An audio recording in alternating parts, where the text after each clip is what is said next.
Dear student, welcome back. आज हम लोग पढ़ेंगे कक्षा 8 गणित अभ्यास 1 का एच।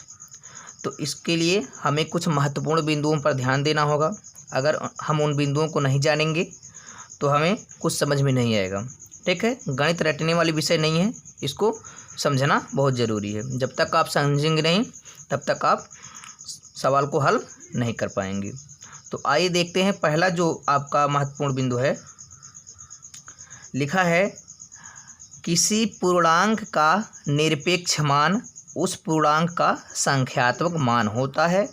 यह पूर्णांक चिन्ह प्लस अथवा माइनस से निरपेक्ष होता है।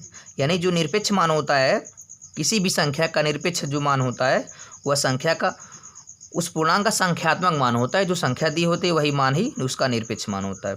तो इसको प्लस और माइनस से भी दर्शाते हैं। यहाँ दिखा है आपका +5 का निरपेक्ष मान है। तो +5 को हम यहाँ रखे हैं एक चिन्ह में, इस चिन्ह को कहते हैं मॉडुलस।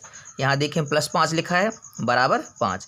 यहाँ दिखा है -5 का निरपेक्ष मान, यहाँ भी -5 को मॉडुलस में लगा गया है, इसका मान भी 5 आया। और 0 का निरपेक्ष मान है 0, इसको भी मॉडुलस में रखा गया है, इसका भी मान 0 है। तो इससे क्या निष्कर्ष निकला, आप देख रहे हैं कि धनात्मक संख्या जो 5 थी इसका भी निरपेक्ष मान 5 आया, और ऋणात्मक संख्या भी 5 थी इसका भी निरपेक्ष मान आया। यानी दोनों स्थितियों में 5 ही आया। तो इसका मतलब ये हुआ कि किसी भी संख्या का निरपेक्ष मान कभी ऋणात्मक नहीं होता है। यानी किसी भी संख्या का निरपेक्ष मान कभी ऋणात्मक नहीं होता है, सदैव धनात्मक ही होता है। देखें यहाँ ऋण था, ऋण 5, यहाँ +5, लेकिन संख्या का मान क्या है, दोनों 5 आया, दोनों धनात्मक आया। अब देखें हम निरपेक्ष मान को कैसे समझेंगे। यहाँ आप देख सकते हैं, यहाँ एक हम लाइन ले लिए, इसको कई भागों में बांट दिए। इधर भी हम बना लेते हैं, जैसे आप लोग संख्या रेखा में पढ़े थे दर्शाने के लिए। यहाँ अगर हम 0 रखते हैं, इधर आपका दाहिने तरफ धनात्मक होता है और बाएं तरफ क्या होता है, ऋणात्मक। यहाँ +1 ले लिए, +2 ले लिए, +3 ले लिए, +4 ले लिए, उसके बाद +5 ले लिए, बढ़ाते जाएंगे। इसको यहाँ कर दें। और बाईं तरफ क्या होता है आपका, बाईं तरफ वही संख्याएं ऋणात्मक में आएंगी, -1, -2, -3, -4, -5, इसको भी बढ़ा दिया गया। अब देखें यहाँ से, यहाँ देखें 0 से दाहिनी तरफ हमारा क्या है, धनात्मक संख्याएं दिखाई दे रही हैं। ये आपका क्या है, इधर धनात्मक दिखाई दे रही हैं। और 0 के बाईं तरफ यानी पीछे की तरफ जो संख्याएं दिखाई दे रही हैं हमारी, ऋणात्मक संख्याएं दिखाई दे रही हैं।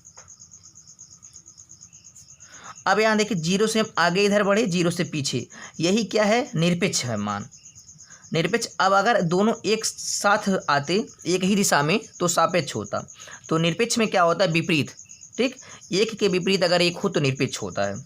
ठीक, अगर एक के दिशा में ही दोनों लोग हों तो सापेक्ष। ठीक, अगर दोनों संख्याएं एक ही दिशा में बनती तो सापेक्ष होता, लेकिन दोनों संख्याएं क्या हैं, 2 दिशाओं में बन रही, एक दाहिने तरफ बन रहा है, एक बाएं तरफ, तो एक क्या है, एक दूसरे के निरपेक्ष हुए।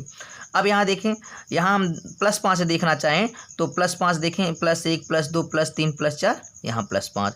तो आपका यहाँ पे +5 यहाँ पॉइंट दिखाई दे रहा है। ठीक, अगर हम 0 से बाईं तरफ देखें -5 को, तो देखें -1, -2, -3, -4, -5। ठीक, तो यहाँ एक +5 आया, ये -5 आया, यानी +5 का जो विपरीत है, निरपेक्ष है, वो क्या, माइनस है। लेकिन हमें पता है कि किसी भी संख्या का जो निरपेक्ष मान होता है सदैव धनात्मक होता है। तो यहाँ -5 का भी आपका निरपेक्ष मान 5 आएगा, इसका भी निरपेक्ष मान 5 आएगा, और ऋण 5 का भी निरपेक्ष मान क्या आएगा, 5 आएगा। ठीक, भले वो संख्याएं विपरीत चिन्ह के साथ क्यों ना हो, लेकिन संख्याओं का जो निरपेक्ष मान आएगा वो सदैव धनात्मक ही आएगा। तो यही एक दूसरे के क्या है, निरपेक्ष हुए। अगला हम पॉइंट देखेंगे।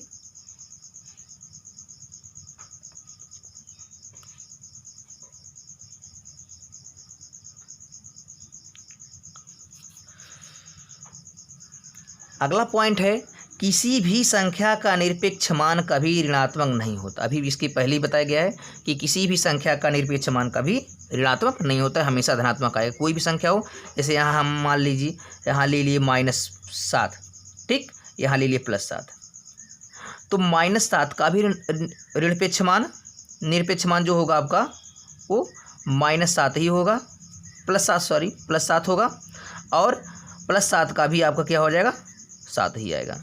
यानी दोनों स्थितियों में संख्या का मान धनात्मक आएगा।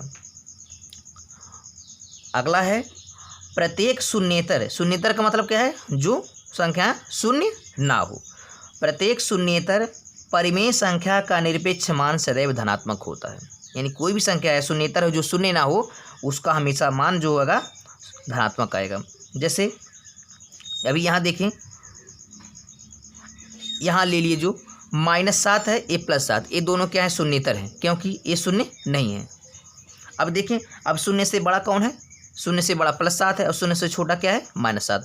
यानी हर ऋणात्मक संख्याएं शून्य से छोटी होती हैं और हर धनात्मक संख्याएं शून्य से बड़ी होती हैं। यानी कोई भी शून्येतर संख्या है या परिमेय संख्या हो या पूर्णांक हो, तो उसका निरपेक्ष मान सदैव क्या होगा, धनात्मक आएगा।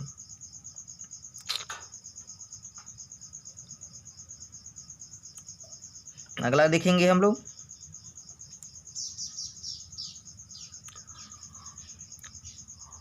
शून्य का निरपेक्ष मान शून्य होता है। शून्य का जो निरपेक्ष मान आएगा वो शून्य होगा। आप जानते हैं कि शून्य ना तो धनात्मक होता है ना तो ऋणात्मक होता है, तो शून्य का निरपेक्ष मान शून्य ही आएगा। आप -0 या +0 नहीं लिख सकते हैं, सिर्फ इसको शून्य लिख सकते हैं। जैसे शून्य है तो शून्य का जो आपका निरपेक्ष मान आएगा उसको मॉडुलस में रख सकते हैं, कितना आएगा आपका, शून्य ही आएगा।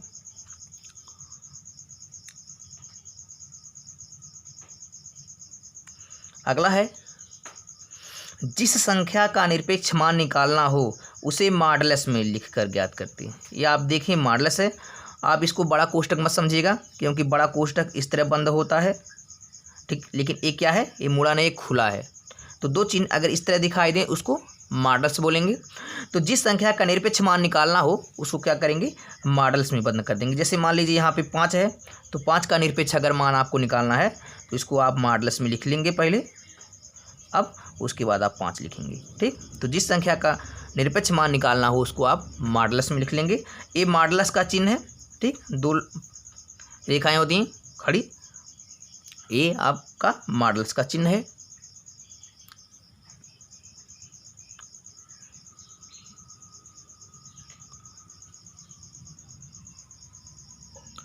अगला देखेंगे, प्रत्येक धनात्मक परिमेय संख्या, यहाँ ए आर है, प्रत्येक धनात्मक परिमेय संख्या r के लिए केवल 2 परिमेय ऐसी संख्याएं होती हैं जिनमें प्रत्येक का निरपेक्ष मान r होता है। यानी कोई भी 2 परिमेय संख्या है, चाहे जो लिया जाए, यहाँ मान लीजिए हम ले लिए r ले लिए, कोई भी 2 परिमेय संख्याएं हैं तो उसका जो निरपेक्ष मान होगा वही होगा। जैसे मान लिया जाए यहाँ हम 1/2 ले लिए, ठीक, इसको हम अब यहाँ ले लिए -1/2, यहाँ 1/2 ले लिए, यहाँ -1/2 ले लिए। इन दोनों का निरपेक्ष मान क्या होगा, 1/2 ही आएगा। क्यों, क्योंकि 1/2 धनात्मक है, इसका भी निरपेक्ष मान 1/2 ही आएगा, और -1/2 ऋणात्मक है तो इसका भी निरपेक्ष मान 1/2 ही आएगा। यानी हर धनात्मक एवं ऋणात्मक संख्याओं का जो निरपेक्ष मान आएगा वो धनात्मक संख्या आएगा। तो यहाँ प्रत्येक धनात्मक परिमेय संख्या, यहाँ r लिए, r यहाँ का मतलब यहाँ ले लिए 1/2, केवल 2 परिमेय संख्याएं होंगी, ठीक, एक धन के रूप में एक ऋण में, जिनमें प्रत्येक का निरपेक्ष मान क्या होगा, 1/2, यानी r ही होगा। r को क्या माने हैं, 1/2। यानी कोई भी संख्या अगर आप 2 ले रहे हैं तो उसका निरपेक्ष मान वही आएगा। वह एक संख्या एक धनात्मक के रूप में हो सकती है या ऋणात्मक के रूप में, लेकिन उसकी जो निरपेक्ष मान आएगा वो संख्या का धनात्मक मान ही आएगा। अगला है, जिस भिन्न का अंश एवं हर दोनों ऋणात्मक हो वह भिन्न धनात्मक मानी जाएगी। जैसे मान लीजिए हम ले लिए एक भिन्न है 4/5, एक भिन्न 4/5 ले लिए, कह रहा है जिस भिन्न का अंश एवं हर, यानी अंश ऊपर वाला अंश नीचे वाला हर दोनों ऋणात्मक हों, यानी दोनों के साथ हम क्या लगा दे ऋण, तो वह भिन्न क्या होगी, धनात्मक मानी जाएगी। क्यों, क्योंकि माइनस माइनस से क्या होगा, कट जाएगा आपका, तो बचा क्या 4/5 आ जाएगा। यानी जिस भिन्न में के अंश और हर में दोनों में ऋण लगा हो वह संख्या हमेशा क्या होगी, धनात्मक मानी जाएगी। लेकिन अगर जिस भिन्न के अंश या हर किसी में एक ही ऋण लगा हो, जैसे यहाँ मान लीजिए यहाँ पे 4 लिखा है और 5, यहाँ इसमें ऋण, एक ही ऋण लगा, इसमें नीचे ये ऋण नहीं लगा, तो वह संख्या हमेशा क्या होगी, ऋणात्मक आएगी, ऋणात्मक। अगर देखें यहाँ आपका अंश धनात्मक है, हर भी ऋणात्मक है, तो यह भी संख्या क्या होगी, ऋणात्मक ही मानी जाएगी। ठीक, किसी भी भिन्न का अगर अंश धनात्मक हो या हर ऋणात्मक हो या हर धनात्मक हो अंश ऋणात्मक हो तो वह संख्या क्या होगी, ऋणात्मक आएगी। लेकिन अगर किसी भी भिन्न का अंश और हर दोनों ऋणात्मक हो तो अभिन्न सदैव धनात्मक आएगी। क्या आएगी, धनात्मक आएगी। अब हम लोग उन महत्वपूर्ण बिंदुओं को देख चुके जिसकी सहायता से हम अब संख्याओं के निरपेक्ष मान निकालेंगे। अब आते हैं हम लोग प्रश्नावली पर, जिससे हमें सवाल लगाने हैं। आपका पहला है, निम्नांकित परिमेय संख्याओं के निरपेक्ष मान ज्ञात कीजिए। भी निरपेक्ष मान के बारे में हम लोग पढ़ चुके, अब हमें निरपेक्ष मान बताना है। तो यह भी जान चुके हैं कि किसी भी संख्या का निरपेक्ष मान हमेशा धनात्मक ही आता है, चाहे वो संख्या ऋणात्मक हो या धनात्मक। तो यहाँ देखें, हमें 15/7 का क्या निकालना है, निरपेक्ष मान। तो क्या करेंगे, जिस संख्या का निरपेक्ष मान निकालना होता है उसको क्या करते हैं, हम मॉडुलस के अंदर रखते हैं। क्या करते हैं, मॉडुलस के अंदर रखते हैं। ठीक, अब मॉडुलस के अंदर हम 15/7 लिख दिए। अब 15/7 क्या है, धनात्मक है। तो धनात्मक संख्या हो या ऋणात्मक हो उसका निरपेक्ष मान क्या होगा, धनात्मक आएगा। तो आपका 15/7 जो आएगा वो क्या हो जाएगा, 15/7 का निरपेक्ष मान हो जाएगा। ठीक, अगला है -11/8। अब देखिए यहाँ -11/8 यह ऋणात्मक है, तो इसको भी क्या कर लेंगे, हम मॉडुलस के अंदर रख लेंगे। ठीक, जब मॉडुलस के अंदर रख लेंगे तो क्या करेंगे, हम माइनस जो यहाँ दिखाई दे रहा है उसको कॉमन ले लेंगे। क्यों, क्योंकि हमें इसको धनात्मक बनाना है। यह भी सीखा गया है कि किसी भी धनात्मक या ऋणात्मक संख्याओं का मान निरपेक्ष मान धनात्मक आएगा, उसका कभी संख्या का मान ऋणात्मक नहीं हो सकता। तो माइनस कॉमन ले लेंगे क्योंकि हमें इसको धनात्मक बनाना है। और क्या कर लेंगे, हम -11/8 आपका मॉडुलस के अंदर इसको छोटी कोष्ठ में करेंगे। अब यहाँ माइनस से माइनस में गुणा करा देंगे, आपका सीधे 11/8 आ जाएगा। यानी -11/8 का भी निरपेक्ष मान क्या होगा, 11/8 हो जाएगा। यानी निरपेक्ष मान कभी ऋणात्मक नहीं होता है।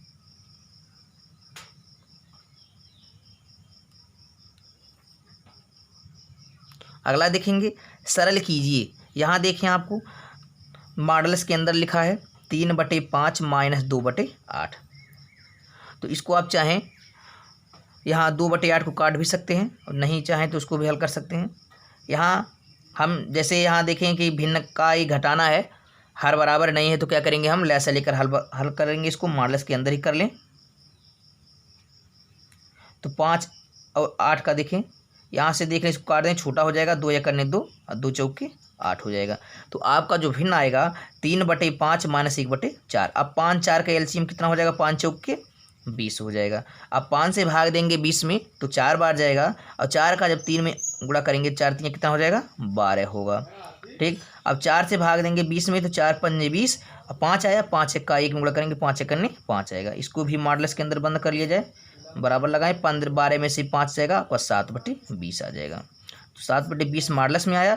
इसको क्या करें, मॉडुलस हटा देते हैं लास्ट में, अब आ जाएगा 7/20। तो यह संख्या आपका आंसर हो गया, 7/20 आ गया। अगला देखेंगे हम, यहाँ पर लिखा है मॉडुलस के अंदर -3/5 गुणे -7/11। अब यहाँ देखें गुणा है, तो गुणा में क्या करते हैं, अंश का अंश में गुणा करा लेते हैं, अंश का अंश से गुणा कर देते हैं, और हर का हर में गुणा करा देते हैं। अगर कटने लायक है तो अंश से हर काट देते हैं। लेकिन यहाँ देखें कि कोई संख्या कटने वाला नहीं है, तो क्या करेंगे, अंश का अंश में गुणा करा लें, हर का हर में। अभी मॉडुलस के अंदर इसको हल कर लिया जाए। माइनस का माइनस में गुणा होता है तो प्लस होता है, जानते हैं कि समान चिन्ह का गुणा प्लस होता है। तो 3 का 7 में गुणा करेंगे, 3 7 21 हो जाएगा, और 11 का 5 में गुणा करेंगे, 11 5 55 हो जाएगा। ठीक, आपका आया 21/55। ये मॉडुलस में आया, मॉडुलस को हटा देंगे तो आपका हो जाएगा सीधे 21/55। ये आपका हो जाएगा आंसर।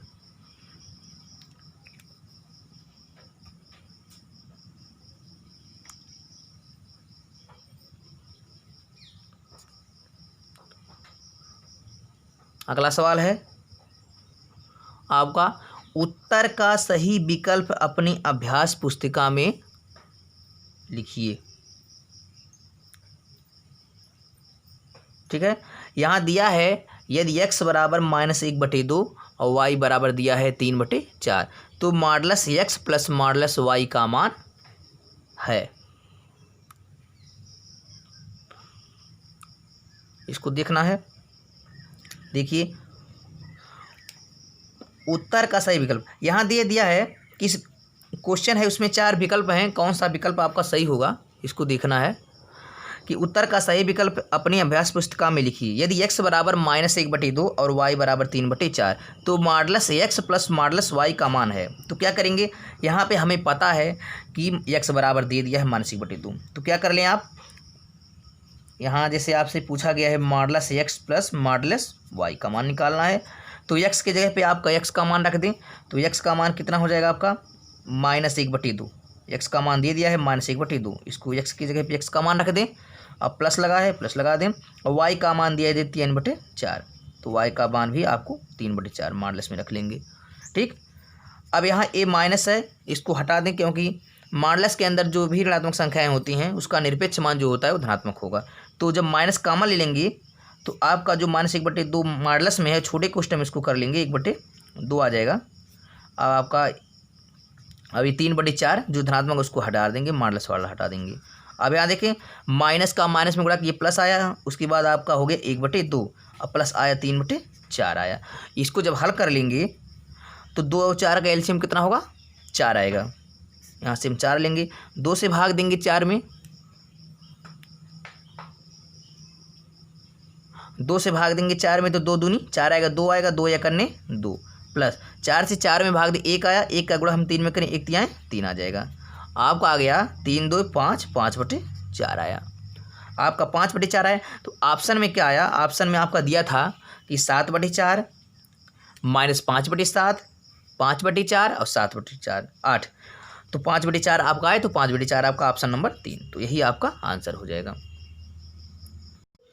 अगला सवाल आपका है मॉडलस के अंदर माइनस फिर कोष्टक में लिखा 3/-7 का मान है।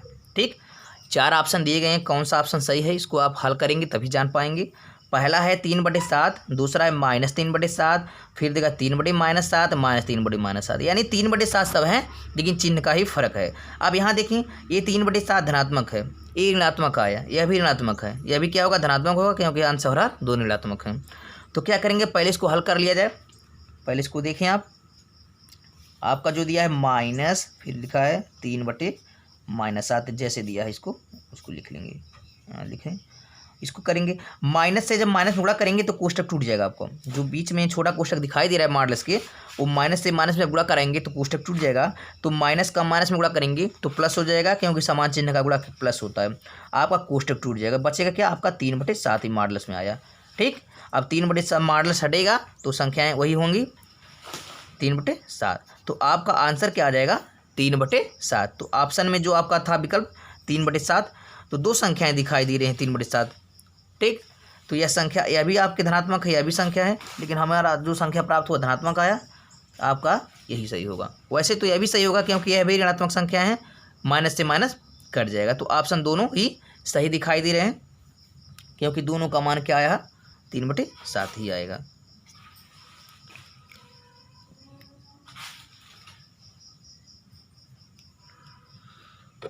अगला क्वेश्चन है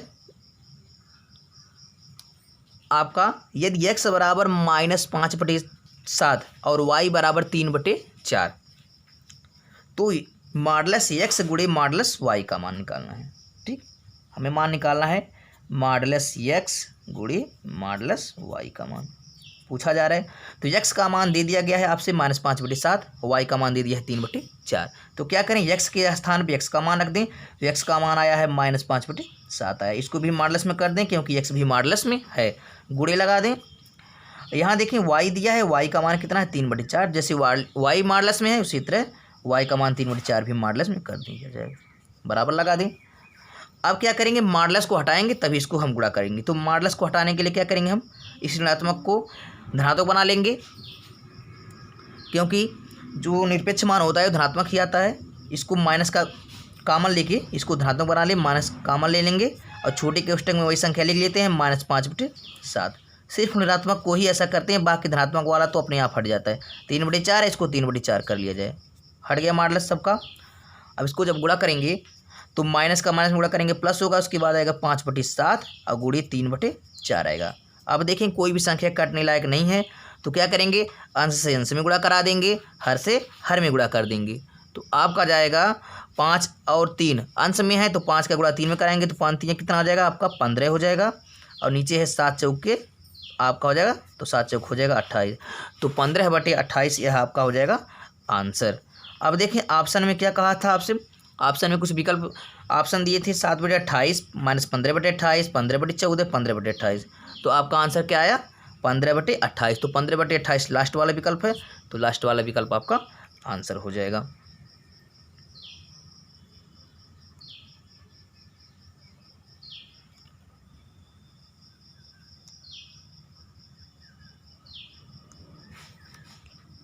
अगला वाला सवाल देखेंगे हम लोग।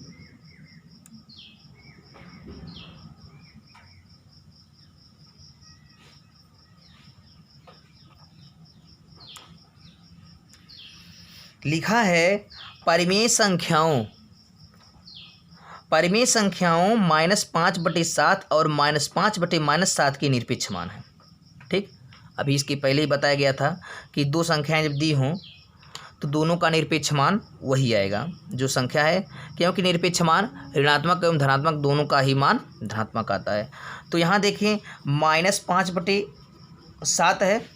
ठीक, अगर इसका हम निरपेक्ष मान देखें तो इसको हम क्या कर लेंगे, मॉडल्स में कर लेंगे। आपका हो जाएगा माइनस निकल जाएगा कॉमन, उसके बाद बचेगा -5/7। तो माइनस माइनस से गुणा करेंगे आपका हो जाएगा 5/7 आ जाएगा। यहाँ से देख लें। अगला है -5/-7 का अगर देख लें तो माइनस माइनस से कट जाएगा, आपका बचेगा क्या 5/7 आ जाएगा।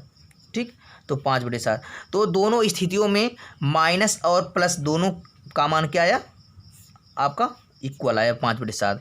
तो आपका जो आएगा परिमेय संख्याओं 5/7 और -5/7 का जो निरपेक्ष मान आएगा वो क्या आएगा 5/7 आएगा। तो 5/7 में ऑप्शन किस नंबर में है, तो आपका देखें यहाँ पे 5/7 तीसरा ऑप्शन जो है आपका सही है, आपका ये आंसर हो जाएगा।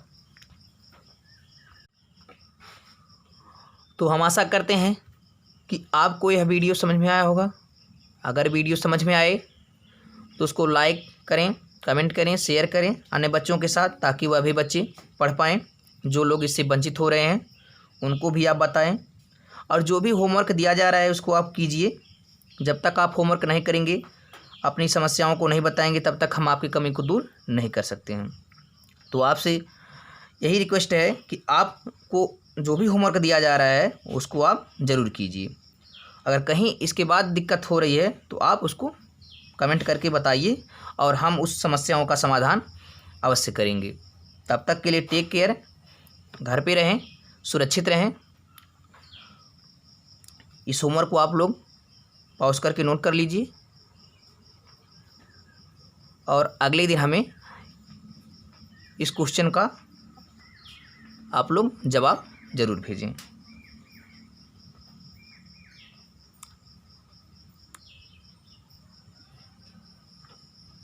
Thank you.